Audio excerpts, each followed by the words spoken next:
O sparring no boxe, ele é um teste, ele é um exercício competitivo para simular a competição. Só que é preciso que a galera entenda isso de uma vez por todas. O sparring, ele não pode ser 100%, e não é nem em relação à concussão, mas com certeza, se ele já não for 100% da força, ele vai prevenir de certa forma. Mas é que ele não pode ser 100%, porque a pior coisa que pode acontecer com um atleta, perto de competir, é ele se lesionar. Ele se lesionar ali como se ele estivesse levando um sparring como uma luta de verdade, a pior coisa que pode acontecer, porque lesão ele não luta. Ele baixa o rendimento ou ele não luta. Então, assim, hoje em dia, inclusive, existe um movimento, vários esportes, principalmente de trocação, justamente disso, tentar diminuir o sparring e tentar diminuir um pouco a intensidade do sparring. Por esse motivo de evitar lesões e, ao mesmo tempo, se discute também sobre a concussão cerebral, justamente a longo prazo. Então, a pergunta que eu fiz, não sei se tu concorda comigo, às vezes a gente pode tomar alguns cuidados mínimos a curto prazo e talvez, claro que a gente não pode afirmar isso com certeza, mas talvez a longo prazo isso possa ajudar. Pode, e você sabe, concordo 100%.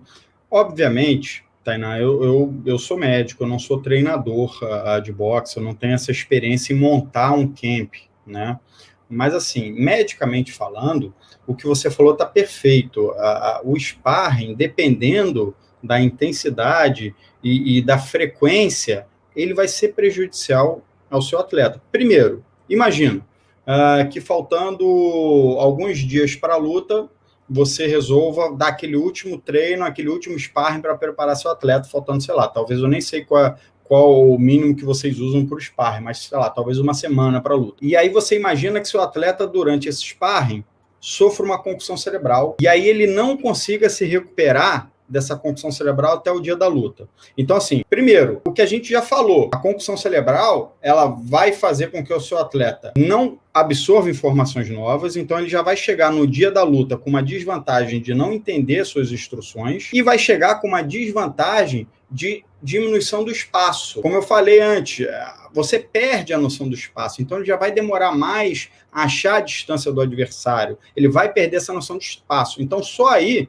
você já vai entrar com uma desvantagem enorme. O seu atleta já vai iniciar a luta com uma desvantagem enorme. Então, só de cara, o sparring, ele já é ruim se tiver muita frequência por conta disso. Outra coisa que eu quero falar, e eu posso repetir isso depois, porque eu acho que é muito importante. Eu já ouvi de alguns treinadores uma ideia de que o atleta precisa apanhar para criar carcaça, para ficar duro. E isso, medicamente, isso é absolutamente errado, tá? Eu não sei qual foi a experiência que você teve em Cuba em relação a isso, não sei como é que os cubanos, que acho que é uma das maiores escolas de boxe do mundo, qual é a visão deles em relação a isso, mas é completamente errada essa ideia. Na verdade, o que acontece? Quanto mais concussão o atleta tem, mais propenso a ter novas concussões ele vai ser. Perfeito. Então, ao invés dele ficar mais casca grossa, ele vai ficar mais queixo de vidro. Doutor, vou pedir para o senhor repetir de novo isso, porque...